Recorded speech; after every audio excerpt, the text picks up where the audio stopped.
एक छोटे से टीन सेट के रूप में हम लोग रहते थे और जैसे तैसे इस लाइफ को जी रहे थे। सर से हमेशा झगड़ा होता था मेरा। क्यों? क्योंकि कभी ऐसी गरीबी देखी नहीं थी। हम समझ सकते हैं कि जब कोई गरीब व्यक्ति अमीरी की तरफ जाता है तो उसको बहुत अच्छा लगता है, लेकिन जब अमीर व्यक्ति गरीबी की तरफ आता है तो उसको बहुत दुख होता है। तो हमेशा सर से मेरा झगड़ा होता था।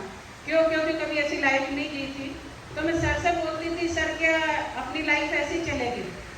और सर को जॉब मिली थी कृषि उपज मंडी में 2075 की, और उसमें पूरा महीना मेंटेन करना बहुत मुश्किल रहता था। तो सर हमेशा मुझे समझा देते थे कि नहीं नहीं सरो, एक दिन ऐसा आएगा आपके हर सपने पूरे करेंगे। लेकिन कुछ दिख नहीं रहा था, ना तो पैसे थे ना एजुकेशन थी, तो करेंगे क्या। लेकिन सर के सपने पहले से बहुत बड़े थे और कहते थे कि नहीं एक दिन बहुत अच्छा होगा। इस तरह से हम लाइफ को जी रहे थे। एक दिन सर कृषि उपज मंडी से जब वापस घर आते हैं और बोलते हैं कि सर ये बहुत अच्छा बिजनेस है और इस बिजनेस को करने से लाखों की इनकम हमारे घर में आएगी। तो मैंने सर से पूछा, सर ये बिजनेस क्या है जो लाखों की इनकम हमारे घर में आएगी? क्योंकि कभी पहले ऐसा प्लान नहीं देखा था, ना सुना था। तो सर ने कहा कि कपड़े पहनने से इनकम आएगी।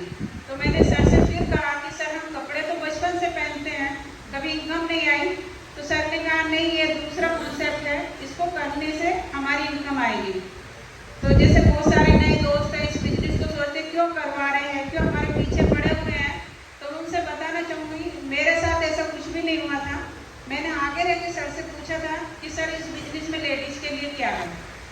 तो सर ने मेरे को कहा था कि लेडीज़ के लिए तो इसमें कुछ नहीं है, शर्ट के पीस है, तुम चाहो तो उसमें से कुर्ते बनवा दो। तो मेरा उद्देश्य ये नहीं था कि मैं बिजनेस को करूँगी। मेरा उद्देश्य ये था कि सर 2075 में कभी भी 3 कुर्ते नहीं दिलाते। एक लेडीज़ की इच्छा होती है कि हर कलर की साड़ी और कलर के कुर्ते उसके पास है। तो मैंने सर से कहा कि सर इस बिजनेस को मैं भी करूँगी। ये मेरा लालच था, मेरा कोई बिजनेस करने का उद्देश्य नहीं था, सिर्फ 3 कुर्ते के लिए। तो सर ने फिर मुझे डराने की कोशिश करी कि सर 2075 मिलते हैं और 1480 रुपये में खर्च कर चुका हूँ। क्योंकि उस समय तो हमें 1480 बहुत मायने रखते थे। तो फिर मैंने सर से कहा कि सर आप चाहे उधार लेके आओ पर इस बिजनेस को मैं भी करूँगी।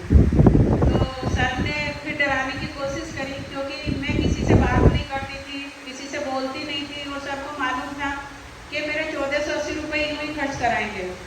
तो सर ने मेरे से कहा कि सरोज इस बिजनेस में 2 लोगों को जोड़ना पड़ता है। तो मैंने कहा ठीक है, इसमें 2 लोगों को मैं भी जोड़ूंगी। तो उन्होंने कहा किसको? मैंने कहा सर एक आप एक आपके दोस्त। इस वजह से मैं सफायर बनी हूँ। इस तरह से इस बिजनेस को हमने शुरू करा और सर ने यही कहा था कि जब तुमने इसमें पैसे खर्च कराए हैं तो इस बिजनेस को बिल्ड करो। तो सर के साथ में मैं सुबह निकलती थी, रात को आती थी। और जब हम एमपी में रहते थे तो ना कोई मेरे पीहर वाला हमारे साथ था, ना कोई ससुराल वाला हमारे साथ था। उस छोटे से बच्चे को मैं पड़ोसी के सहारे छोड़ के जाती थी और रात को आके देखती थी। आप समझ सकते हो कि जिस माँ का एक ही बच्चा हो, इतने छोटे से बच्चे को पड़ोसी के सहारे छोड़ के जाते हों तो उसको कितना कष्ट होता होगा।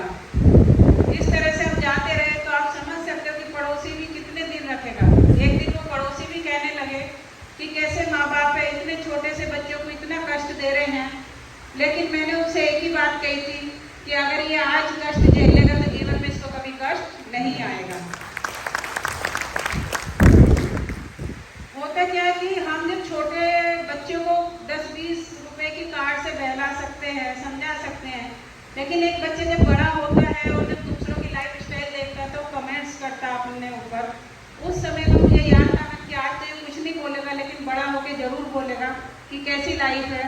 इस तरह से संघर्ष करते रहे और साथ में बिजनेस करा लेडीज के साथ में। हमेशा ऐसा नहीं कि वो फील्ड में ही रहे। एक समय ऐसा आता है कि घर की जवाबदारी, बच्चे की जवाबदारी इसके ऊपर आ जाती है।